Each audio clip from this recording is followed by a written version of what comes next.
All right. Good evening, everyone, and welcome to Westlake High School's Stories in STEM session, which is focused on best practice sharing. We are very happy to be co-hosting this event today with students from Cedar Park High School who are joining us. In our last session, we had a meaningful dialogue on key issues like the widening gap for underrepresented minorities and girls in STEM fields, as well as the need for digital equity. Today, we're going to build on that conversation. Big issues around the topic of diversity, equity, and inclusion require big solutions. And at Westlake, we love to go big. Collaboration between ISDs allows sharing of best practices and creates the need to leverage and provide the multiplier effect often needed to scale these initiatives. That said, let me run through the agenda for this meeting. We will first hear from Audrey Wong, Mia Jeremiah, and Arohi Majmudar about the work in EAN's DEI Advisory Committee, Westlake Student Council, and Team Appreciate, respectively. Then, we will hear from students from Cedar Park High School to share about their work in DEI as well. We will then hear from our guest speaker, Dr. Mark Gooden, followed by an open Q&A session from all of the attendees. I request that you hold any questions that you have for the time being until the end. Also, if you are not speaking, I request that you keep yourself muted until the Q&A so that we can hear the speakers better. And with that, I would like to invite Audrey to share her work on the EAN's DEI Advisory Committee. Hey guys, like Tarka said, I'm Audrey Wong. I'm on the Westlake Student Council Executive Board.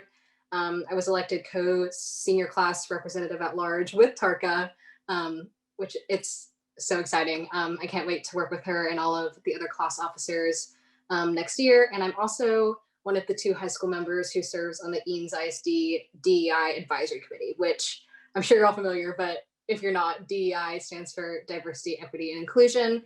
And the advisory committee kicked off our work this past October.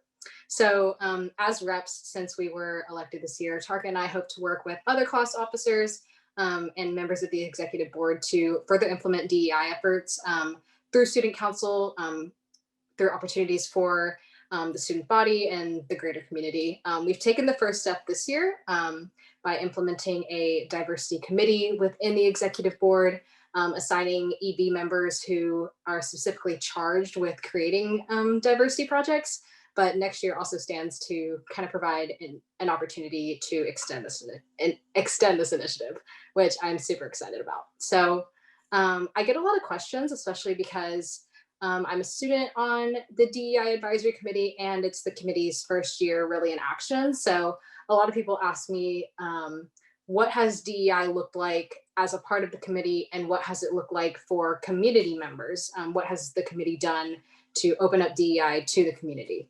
And I'd like to start with that a lot of it has been focused at the secondary level, which is perfect because we're in high school. So a lot of it has been meeting with secondary principals and administering, professional development to staff.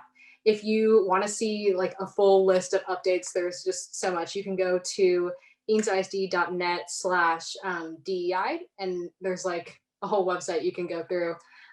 There's also under the presentations tab, there is a community or a recording of the community update webinar that happened in February. So everything that Dr. Gooden, the district, and the DEI committee have been doing since the beginning of the year, or I guess over the summer to February. And there's also going to be another one of those in May. If you'd like to come, you can watch it live. When that happens, there will also be an open Q&A session. So yeah, as for DEI efforts thus far, there have been opportunities for students to be involved and share their experiences through student focus groups. I actually got to be a part of a focus group, which was cool because I'm a committee member, but they were also taking my input as a student in the focus group. And then obviously opportunities like this where the DEI committee will collaborate with clubs, Shops for Change, and y'all, the Robotics. And I think it's so cool that we also have Cedar Park here. That's not something you see a lot of times, the crisscrossing of the ISDs. So that's awesome. That's so cool. Again, if you want to see more specifics regarding like the research, the action, and future goals of the DEI committee, just type in EANS DEI or go to eansisd.net/DEI, and there will be a whole website for you there. So I also get asked a lot about why I wanted to join the DEI committee as a student, especially because the committee is predominantly adult members. It's comprised of staff, community members, and students. So there's only 4 students. It's me, another person in my grade, and actually 2 8th graders.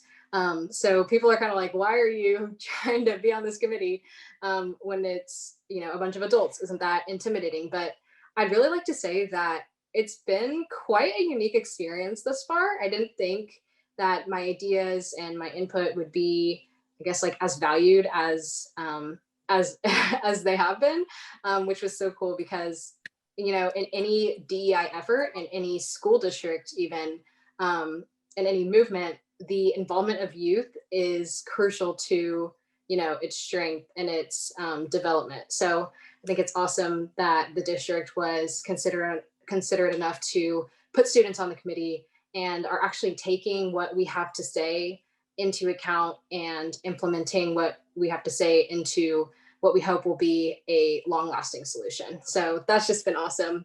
Sorry, I'm looking off to the side at my notes here, but again, everyone on the committee has been so welcoming. I just honestly joined the committee because I wanted to help out a district that I love so much, a community that I've grown up in my whole life. And I think just being around other people who, care for the community so much is one thing that I've noticed is everyone on the community or everyone on the committee is so invested in the community, no matter what their role in the community is. People who were on the 1996 state championship team, people who have just grown up in Eanes, or people who now have kids in Eanes. It's been really cool to see all of these different roles come together for one common goal, for one common community. So that's been awesome. And that's just kind of why I joined the DEI committee. That's about all I have to say. I'll pass it on back to Tarka and maybe we'll go to Mia. Yeah, thank you so much, Audrey, for sharing about some of the things our district is doing and what it's been like being a student kind of involved in that change. Now yes, Audrey's correct, I would like to pass it on to Mia Jeremiah to share the work that is being done on the Diversity Committee on Westlake's Student Council Executive Board. Hello, everyone. I'm glad to see you all here. My name is Mia Jeremiah, as Tarka said. I'm a junior and I'm part of the Student Council Executive Board on the Diversity Committee here at Westlake High School. We are a group of diverse individuals with different perspectives and stories, and we care deeply about having an equitable and inclusive school environment. And this is because we believe that appreciation of all the different types of people that fill our diverse world is important for a progressive future. Our committee, sorry, I'm looking through my notes. Our committee likes to do 2 things in particular. One, we like to promote the necessary but difficult conversations and encourage our student body to do this as well, because this is what we believe is how change is made. And 2, we like to celebrate the differences that is already present in our student body. I believe we've made a lot of progress this year. For example, we started off the year with cultural appreciation posts on social media platforms, such as the 12 Days of Culture in December, where we highlighted unique festive practices of different cultures around the world. And around different festive times of the year, such as Hanukkah and Indigenous Peoples Day, we have made and continue to make infographics for other members of our student council to share in order to scale the awareness of each holiday on social media. We have also created the Pen Pal Peru program, which is a program in coordination with our sister city in Peru, which we were super excited about. This is where Westlake students are given the opportunity to learn about South American culture firsthand. And this gives students in our school's Spanish classes and other students familiar with the language the opportunity to send messages back and forth between Westlake and Lima, Peru. Next year, we hope to include personalized and handwritten letters in the exchange and expand this program to other countries and sister cities as well, which were some things we weren't able to do because of COVID-19 this year. Next year, we are hoping to introduce a Westlake cultural fair as well, which is organized by the student body where students can be on the front lines of this change, sharing their own cultures and appreciating those of their classmates. Due to COVID-19 restrictions, hosting an event like this in person was not feasible this year, but we have our eyes on holding this event in full bloom next school year. Tarka and I have also held conversations with some members of the superintendent's board and Dr. Gooden, who will be speaking to us in a little bit. In this discussion, we discussed what we as students can do to help their efforts as well.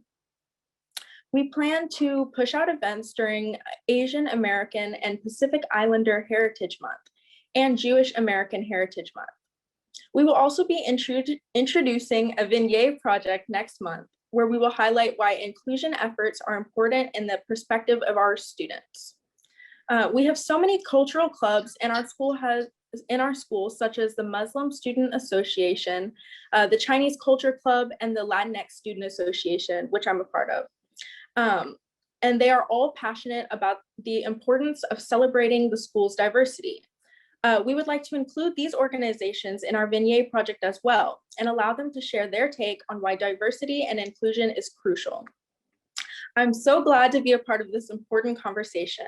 Thank you for listening to what Westlake Student Council Executive Board has done in the pursuit of promoting diversity, equity, and inclusion in our school's community. Thank you so much, Mia. And yeah, I've really enjoyed working with her in this committee for student council this year, just because there's so many different creative ways that we can go about this as students to address this problem. So that's been really fun. Lastly, from Westlake, I'm going to hand it off to Arohi so that she can talk about the initiatives that our robotics team, Team Appreciate, has undertaken. Hi everyone, like Tarka said, I'm Arohi. I'm a junior at Westlake and I've been on FRC 2468 for 3 years now. I wanted to share a little bit about the outreach initiatives that 2468 has created, which promote the messages and ideals of the concept of DEI. So one of our longest initiatives that's been around since 2016 is STEM Girls. STEM Girls began with the intent of including, recruiting, and empowering young girls in our community. We do this through our annual ice cream socials in the fall, MLK Day workshops in the spring, and annual presentations at the Texas Women and Girls in STEM UT Summit. Through this initiative, we're not only standing at a current 35% female leadership on the varsity team, 2468, but we've had a 7-time increase in girls in our whole program in the past 5 years alone. With STEM Girls, we strive to promote an equitable culture around girls' participation in the STEM field. Our robotics team also began one of our largest initiatives in 2016, which was SACOT. SACOT stands for the STEM Advocacy Conference of Texas, and I'm the current president of this organization. SACOT enables thousands of students from across Texas to advocate for necessary changes in STEM education and STEM funding. We advocate for many things that don't even benefit us directly, though. For example, this year we advocated for House Bill 244 to 39 Texas legislators. This bill provides grants to public school teachers for promoting computer science certification and professional development in coding and computer science. Furthermore, it advocates for equitable opportunities for computer science education all across Texas, especially for places not as fortunate as our school districts, which has a very strong pipeline of CS classes. Through SACOT, we really acknowledge that equitable representation and involvement in STEM, especially in high schoolers like our age group, is so crucial, as many times this is what determines what the industry ends up looking like. And starting in 2019, SACOT began its SACOT Gives Back initiative. We partnered with an after-school program for underserved kids called Club Z to provide more STEM education opportunities to about 30 kids over there. For many of these kids, it was their first time gaining exposure to an in-depth STEM curriculum, as it isn't really a huge focus in their day-to-day lives. What drove the pioneering of SACOT Gives Back is the need for giving an early exposure to this field in underserved areas, as we believe that all students deserve the equal opportunity of accessing STEM starting at a young age. One of the main activities that we did use at Club Z through SACOT Gives Back is our team student design and manufacture low-cost robotics kit, or Robox. We developed Robotics with the intent of making hands-on STEM education more accessible for children with lower socioeconomic backgrounds. And this kit only costs $35, so a fraction of the cost of it's a fraction of the other cost of robotics kits on the market. And we created this kit because we saw a need to make a product that is affordable to all, while still holding all of the same components that a take-home robotics kit has for kids. But we made sure that it doesn't cost hundreds of dollars like most of the kits on the market, to make it an equal playing field for anyone to buy it. And we also started our newest initiative, which is Assistive Technology, or AT, this past year. Our team wanted to widen our reach to new communities outside the STEM field, and so that is one of the reasons why we did start AT. In partnership with Westlake High School's Special Education Department, AT provides modified toys to enhance learning for children with learning disabilities. So through assistive technology, we want to further inclusivity not only within our team, but also our broader diverse community by providing kids with skills and education opportunities that we have received from Westlake Robotics and the FIRST Robotics program. So overall, 2468 has always had the mindset of including diversity, equity, and inclusion as criteria behind the creation of all of our outreach initiatives. And we really strive to continue to carry on these ideals in each initiative, new or old. Also, please feel free to look at our website, frc2468.org, for more information on our outreach and our DEI efforts. Thanks so much for listening to me talk, and I'm going to hand it back over to Tarka. Thank you so much for sharing, Aroki. That concludes our speakers from Westlake High School. I've really enjoyed working with all three of you individuals. These are three really amazing people that are doing such great work in each of the individual programs that are represented on this call today. Student councils, robotics teams, people that work with the district. So I really loved doing that. And with that, I now request that students from Cedar Park High School have the opportunity to share the great work that they are doing in Leander ISD to promote DEI efforts. So Slava, I will hand this off to you. And at this time, you can go through your speakers for the next 15 minutes. All right, thank you very much. Hello, everyone. My name is Slava Andrianov, and just to give a little bit of background information about me, I'm a member of Cedar Park High School's robotics team, Team 5052, the RoboLobos. In addition to that, I'm also the current vice president of the junior class, which is the class of 2022. And next year, I'll be taking over as the class president, which will then be the senior class. Today, I'll be giving the overview of what Leander ISD has been doing regarding diversity, equity, and inclusion. My robotics teammate, Barbara Sylvester, will be talking about Team 5052's DEI initiatives, and the current class president of the class of 2022, Riley Pritzloff, who is also going to be the student body president next year, will be discussing more specifically what student council has done. So to move directly into what Leander ISD has been doing this year. Similar to what Westlake has done, we have also this year created the Leander ISD Diversity, Equity, and Advisory Committee. And if you want more information about that, then it can be found on our website, which is leanderisd.org/equity, diversity, inclusion. So overall this year, due to it being digital, we decided to not take any direct or drastic action since most students are at home. So this year is being used more to collect data so that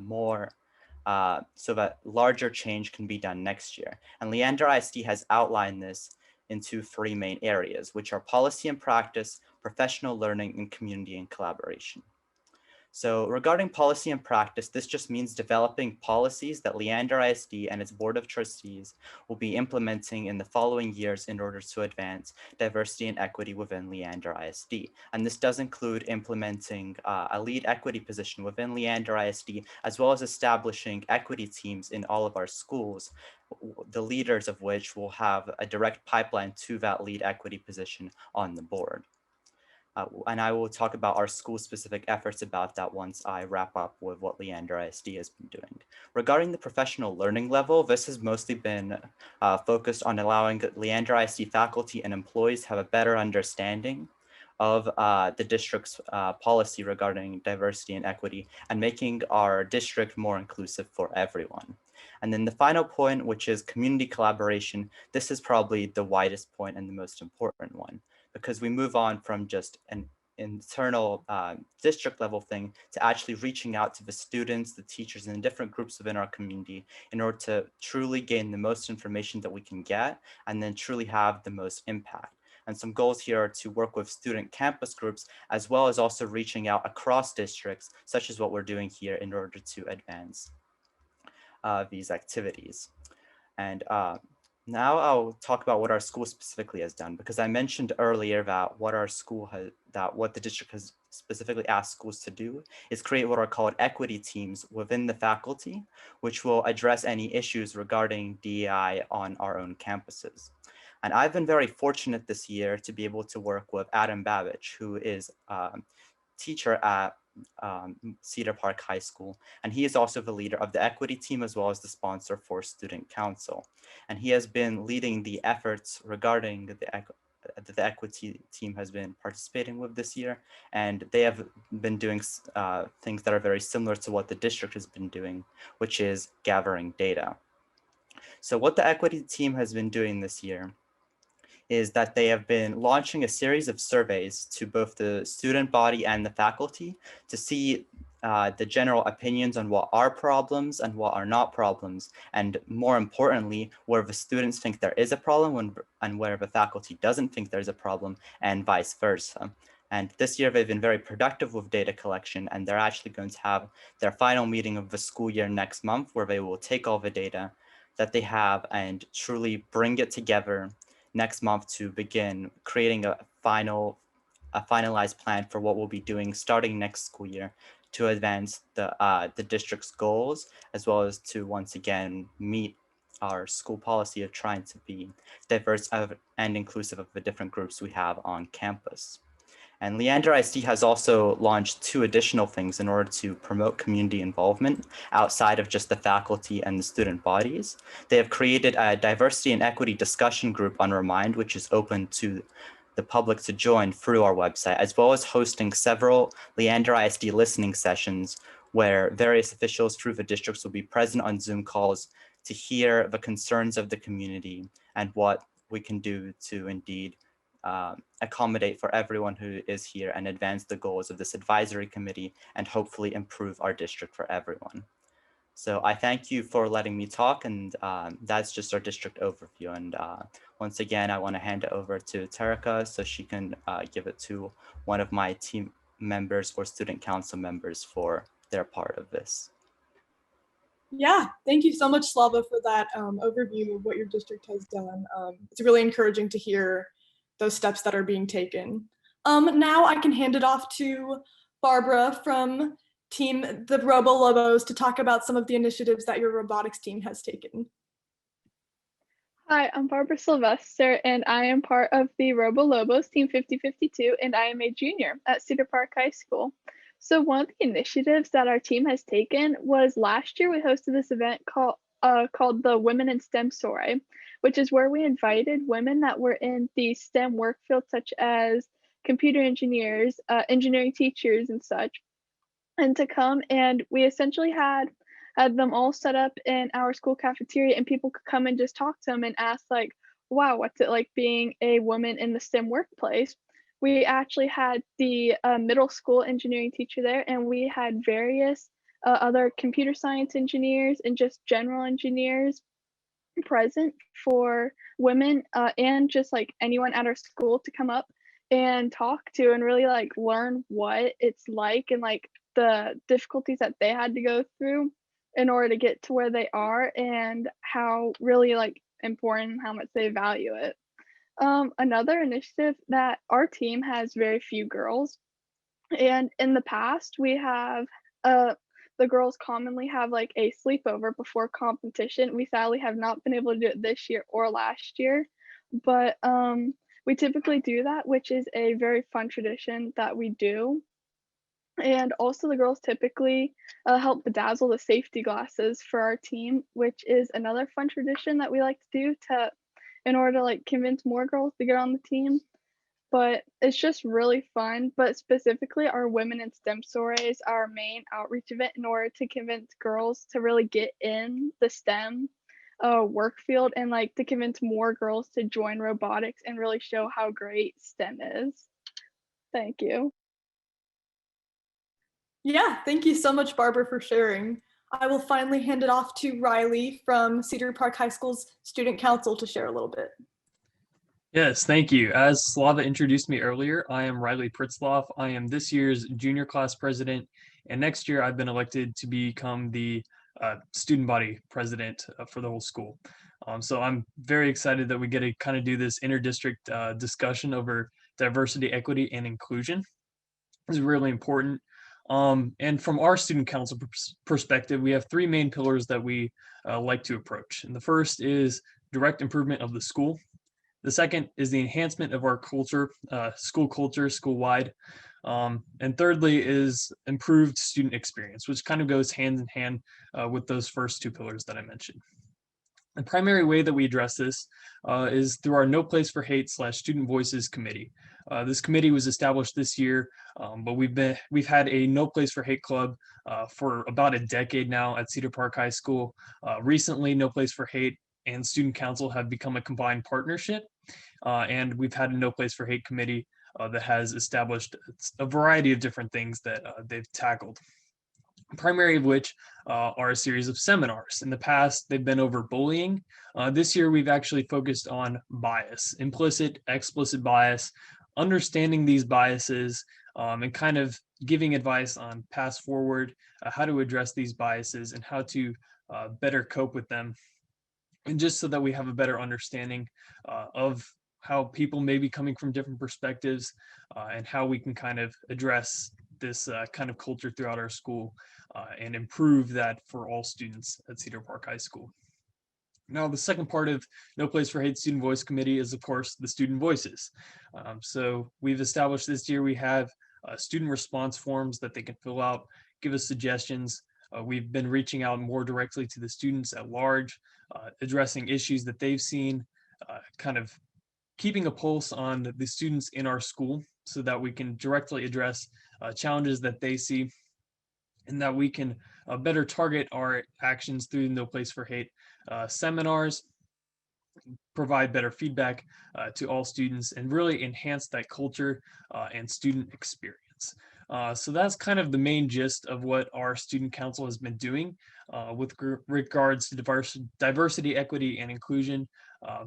I'll be kind of keep it brief for you guys.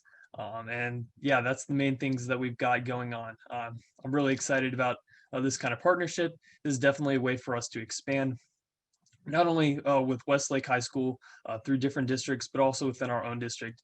It'd be great to see this kind of expansion of not only No Place for Hate, but also diversity, equity, and inclusion that can kind of improve our culture throughout the district and across throughout multiple schools. So thank you. Thank you so much, Slava, Barbara, and Riley for sharing all the things that are happening at your school. It's really encouraging and exciting to hear about these initiatives. And we look forward to finding opportunities to partner with you on some of these. Moving on to the next part of our agenda, I'm honored to introduce Dr. Mark Gooden as our guest speaker for this evening. Dr. Gooden is the Christian Johnson Endeavor Professor in Education Leadership and the director of the Endeavor Anti-Racist and Restorative Leadership Initiative in the Department of Organization and Leadership at Teachers College, Columbia University. Dr. Gooden's research focuses broadly on culturally responsive school leadership with specific interest in the principalship, anti-racist leadership, urban educational leadership, and legal issues in education. We are very fortunate to have you at Westlake working for our district, and we thank you for taking the time to speak to us today.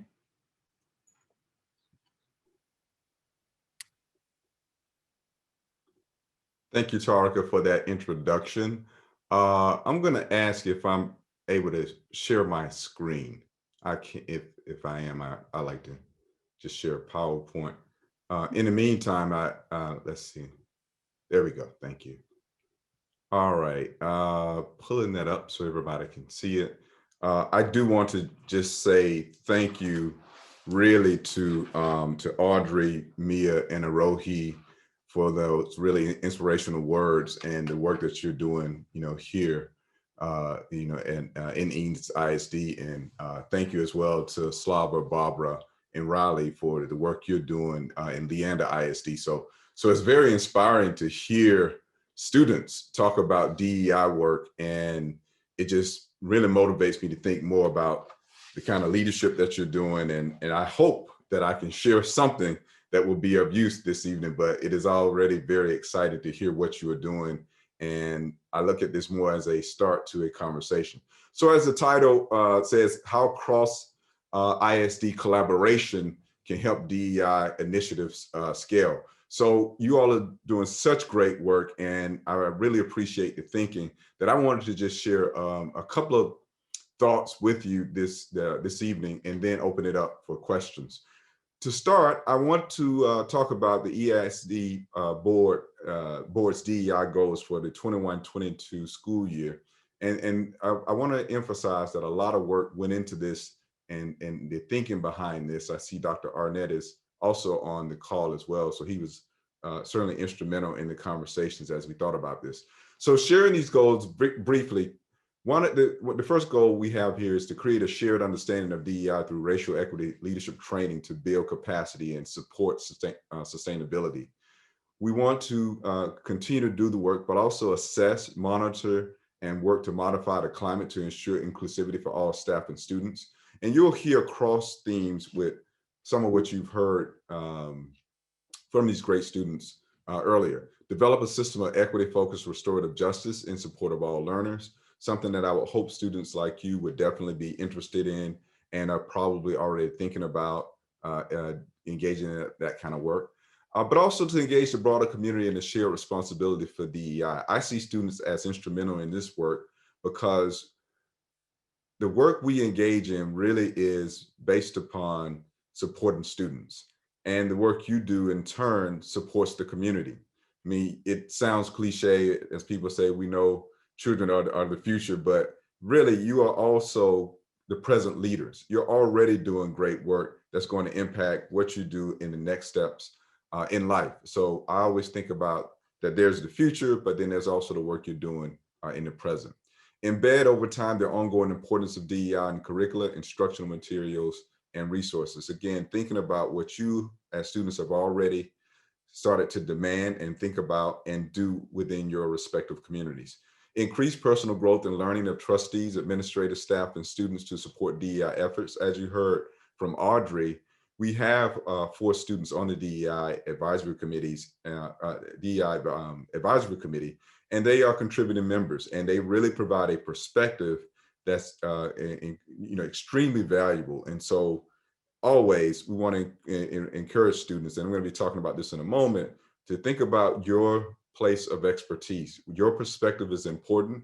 And even if sometimes as adults, we don't always bring that up, or we don't always say that or amplify it enough, we want to remind you that we want and need your perspective. Align DEI goals in their integration with board policies, administrative procedures, and the Eames ISD graduate student profile. Again, coming back to the student, and that graduate student profile is graduates and staff profile. That graduate profile is so important and crucial to students in learning about really diverse perspectives. So some things to think about, and I have everything there, but I'm going to read through these pieces. So one way groups might consider working together and using YPAR. And so what is YPAR? Some of you as students, I suspect, may have heard of youth-led participatory action research.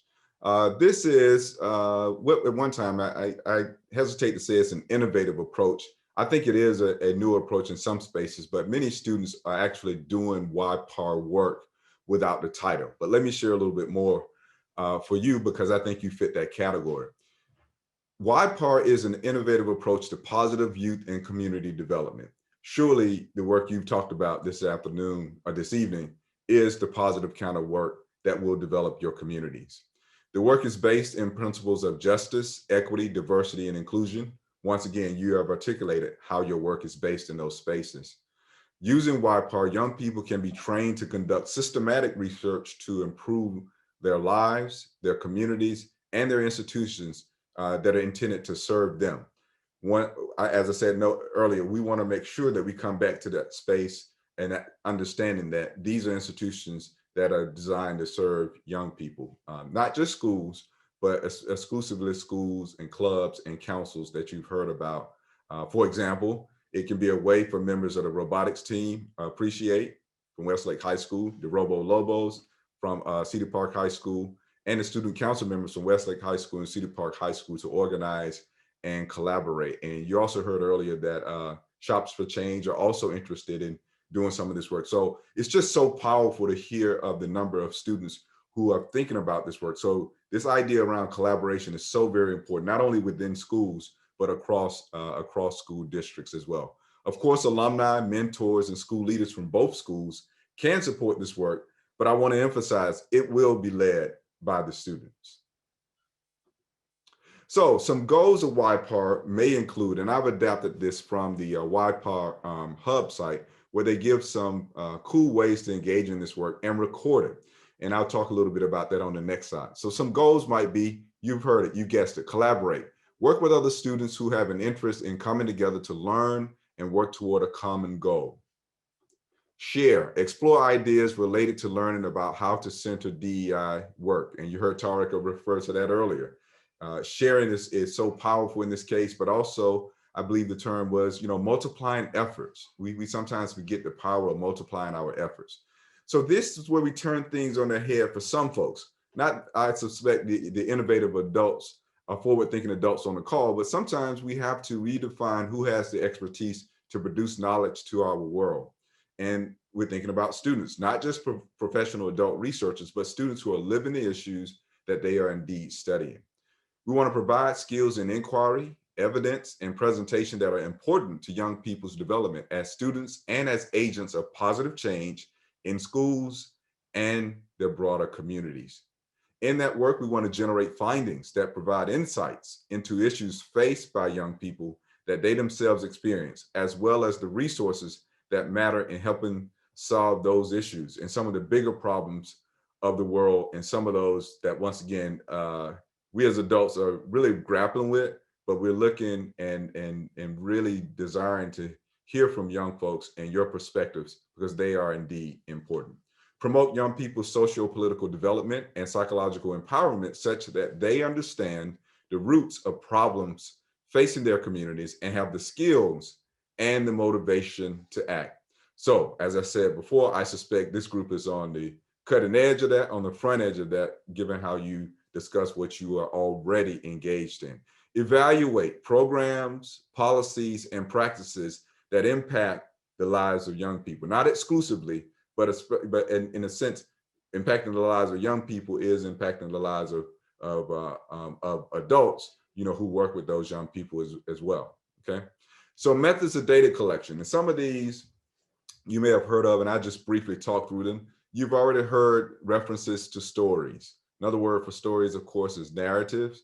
Collecting narratives from people who are engaged in the work and folks who are not engaged in the work. A number of you talked about, how do we take STEM work to people who have not been traditionally included? How do we rethink that to broaden our lens to include more folks?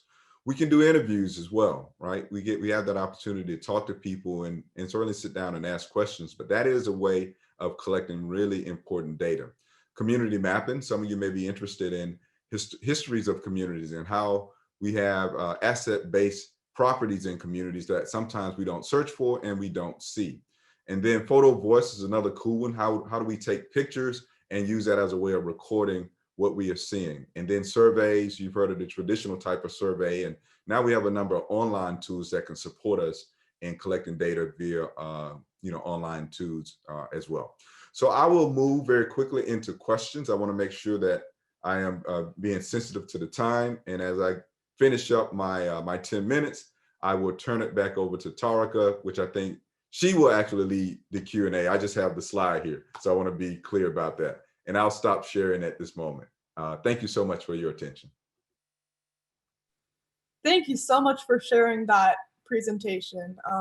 Lots of important information that I think all of us can take away from. So with that, we're going to move into the final part of our agenda today, which will be Q&A. And just any comments that you want to bring. This can be addressed to Dr. Gooden. This can be addressed to any of the speakers from the different schools that spoke today, anything like that. How that will work is you can indicate that you want to ask a question by unmuting yourself and going ahead and asking. So with that.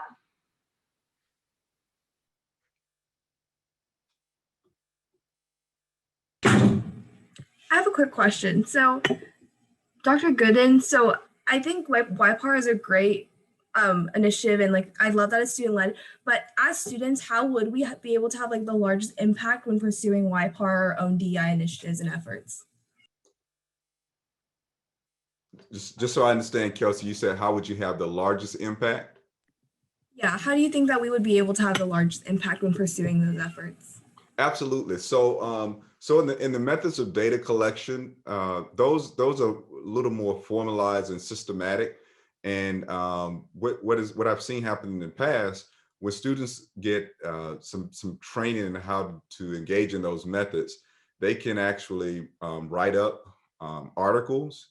They can publish those articles in different outlets, so you can kind of broaden the view there. It doesn't have to be in academic journals necessarily, but it could be a way of just collecting what you have done and creating a history of your impact. And also in research, we like to talk about this idea of replication. Like what you're doing is very powerful, but we don't want to just restrict it to your two districts, right? You could put that up online. People could create blogs. You can have broader conversations. But once you have formally and systematically captured it, it's a way that you can write it in a summarized report. I hesitate to just say article. It can be, I'll just say it an article or a research report that will help people understand not only what you've done and capture the history of that, but other school districts and other students and young people will be inspired as well. And sometimes people do this through video, and I talked about photo voice as well, but that broadens your impact. Thank you. Absolutely.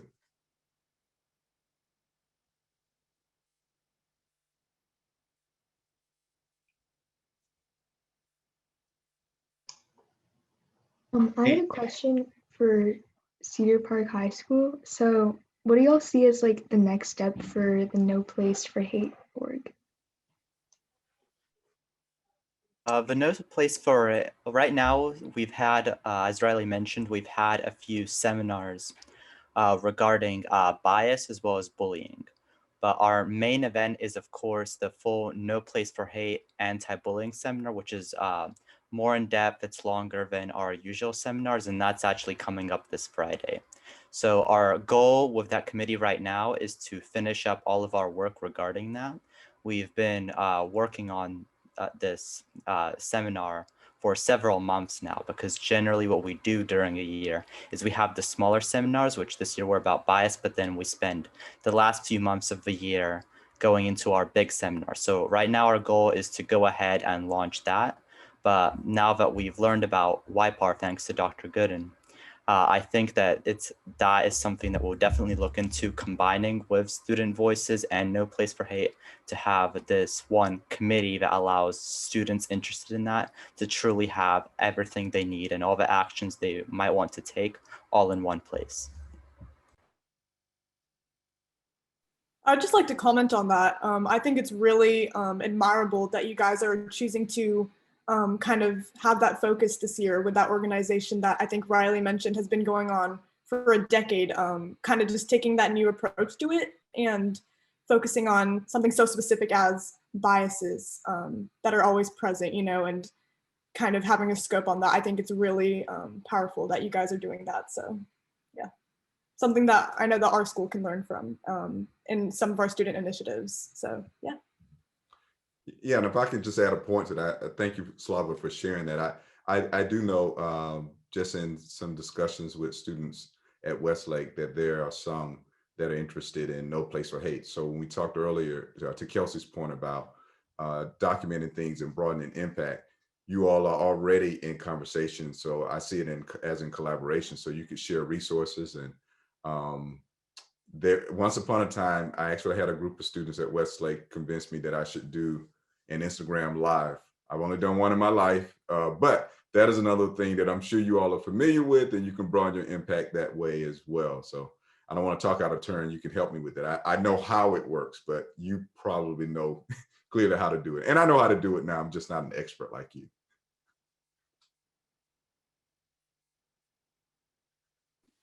Dr. Gooden, I have a question for you. So what do you think is like the best step to take to between our schools and collaborate and scale these DEI efforts? Yes, that is a good question. I would say, having this this space where you all are sharing ideas and coming up with some ways to formalize that. You share so much information on here. I don't know how you have captured it all. I know we are recording this, and that's good. But even as you figure out ways to share that with the broader student body, I look at you all as leaders, of course, and there are other students who are interested in this work. So first and foremost, capturing it in a way that say that, hey, look, they're using No Place for Hate at Cedar Park High School, and there's some Westlake students interested. Obviously, they can get support from the organization, but imagine talking to another group of students in Texas in the area who've done it. And so just ways of sharing that would be great. And I don't know, I think there were so many ideas shared. I wondered how would you record that myself, documenting it, as formalizing the narratives, the STEM stories that Tarka and I talked about this last time. I think she may be able to discuss a little bit of these video capturing opportunities. So if you are doing great work, it would be, I know you all are good with video. I have a 13-year-old. She just gave me my phone back earlier because her phone died, but she likes to do videos. She loves TikTok. But you all have ways of capturing short videos that actually can be informative. So that may be a possibility. You may tell me I'm outdated. I don't know what I'm talking about, but some type of video capturing is one type of way. It doesn't always have to be blogs. It doesn't always have to be written words, but I do know that people have been creative in how they can share information with short, informative videos. Yeah, and just to touch on that before we go into our next question, I think that's something that is very cool when it comes to collaborating, inter-school wise, like what we're doing right now with between ISDs, as well as, the different groups in each of our individual high schools. There's so many different people that care about these topics, and there's just creative ways that people are going about it, whether it's, TikTok even, or, talking to administrators or getting videos of students from different perspectives, So I think it's really powerful when we're able to connect with, the students in our schools, the students with other schools to, mobilize that creativity and get different approaches and different stances towards that one same kind of effort, which is, promoting an equitable student culture. So yeah, I think that's awesome.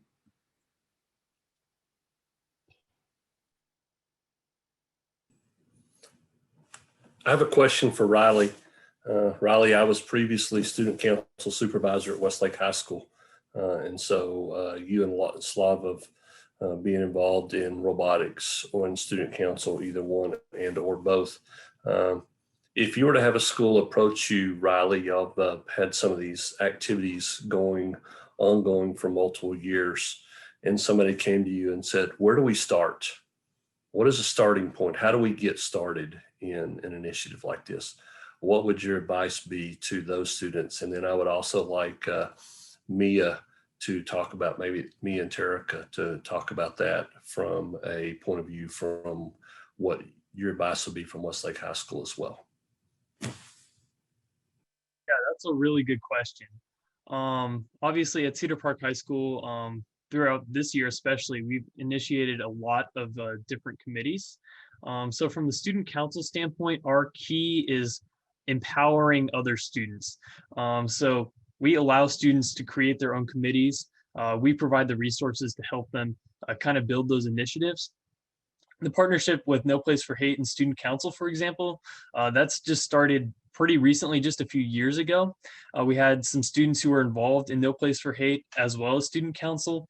They kind of just merged, and using the broader influence of Student Council, we were able to help support them and kind of build this tradition of seminars that we've been doing for the past several years.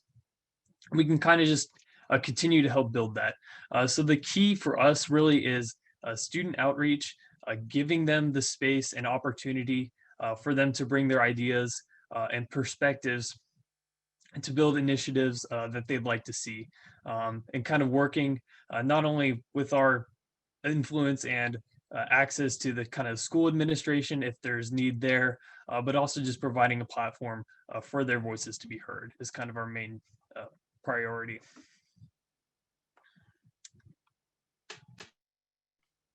Yes, I totally agree with what Riley has said about giving students their own platform to talk on what they're passionate about. Our student council did something very similar. When we first got into the executive board, we got to choose our own committees as well. And that really brought together a group of individuals that were really passionate about bringing this inclusive environment into Westlake. And I remember on our very first meeting for diversity committee, we made a PowerPoint slide about what our goals were and what we wanted to accomplish for that school year. And I think that really helped to drive our passions towards bettering the school and forming this community where we could discuss and come up with ideas about increasing the diversity in the school. Yeah, absolutely. Just to kind of wrap up what Mia just said, I think especially with our student council committee, our diversity committee, we really believe that students are at the heart of so much of this change. You know, we are student council. We help, you know, regulate some of the things that our student body gets to do, you know. So we just, like I said earlier, we just tap into, even within the committee, we have so many different types of people that bring so many different great things and different projects and different initiatives towards that one same goal. So I think that's really at the heart of what our committee, and even to the extent for robotics, the initiatives that we do, so much of it is student driven and just things that we care about as students to bring what we can, the change that we can. So that's really how we go about that. Yeah.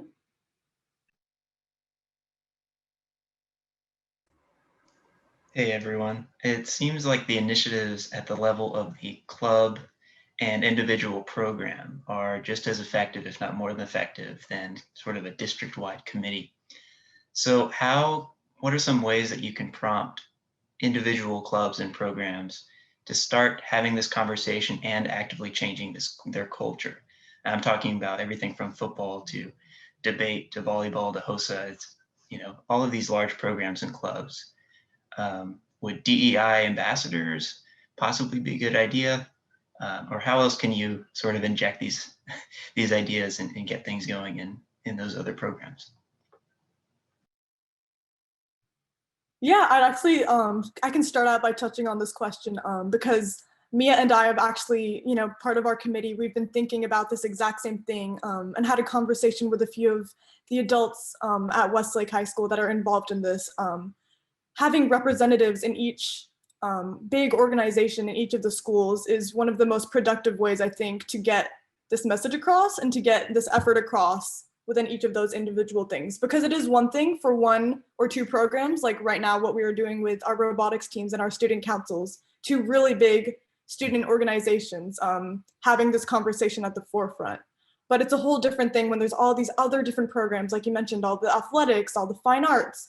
And the best way to have that is to have members of that organization in themselves driving that change instead of an external force doing it. Because I think that's a whole different form of getting that effort across. So we think, at least what Mia and I have thought about is having some representatives on each organization dedicated to this work and making sure that this conversation is at the forefront and not just swept behind is really important. That was a really great question. If anybody else wants to take that question as well, please go ahead. Yeah, I can kind of add on to that. Certainly next year, it's kind of been in the works a little bit, but we were talking about kind of enacting a broader kind of like, I was talking about my second pillar earlier, that culture enhancement. When we reach out to these other clubs, we can kind of have our own, non-sanctioned by student council, but just kind of like our own inter-school summit, so to speak, kind of to talk about things like this, push broader agenda items, things like that. Definitely through diversity, equity, and inclusion is definitely one of those aspects. But I mean, other just like school-wide cultural aspects, promoting people to go to different games, support each other, and kind of building it that way definitely brings us together. And when we're closer together, it's a lot easier to push these kinds of initiatives. So that's kind of our main goal there. I think we have time for just about one more question before we wrap up. So if anyone has one, we can go ahead. I have a quick question for Dr. Gooden. To quickly preface it, a lot of our conversation today has been centered around how important students are to this effort and to this movement. However, at our school, we have a lot of seniors who are very passionate about this, but they're about to enter the next stage of their life. They're going to be an adults, they're going to be going to college, they're going to be getting jobs. So what do you think is a way that they can continue making that effort to still help their communities, even though that they'll no longer be students? Yes, that's a great question, Slava.